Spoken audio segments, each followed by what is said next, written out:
Ci hanno fatto vedere le case, poi ci hanno fatto fare le spatte, ci hanno fatto salire nelle macchine,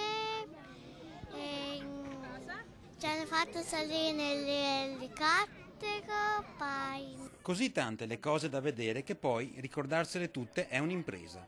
Loro sono i bambini della scuola materna di Merlengo di Ponzano, tutti in gita questa mattina a vedere gli alpini. Qui, nella cittadella militare allestita dall'esercito all'ex pattinodromo, hanno avuto il loro bel da fare tra elicottero, carri armati, percorsi sospesi e arrampicate. È la messa in mostra di quello che il nostro esercito, nella specialità delle truppe alpine, ma con anche supporti non solo alpini, fa in questo periodo. Quindi qui potete vedere e si potrà vedere per chi verrà a trovarci, ovviamente tutto quello che sono le attrazioni delle truppe alpine.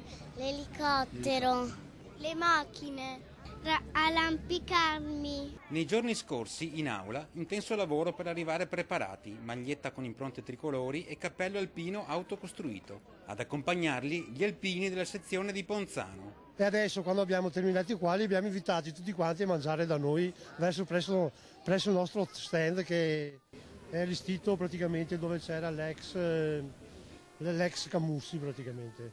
Adesso partiamo, andiamo a mangiare là, dopo li accompagniamo a casa. E penso che abbiano passato una bella giornata. E allora via, tutti in fila per due, verso il rancio alpino, non prima di aver salutato.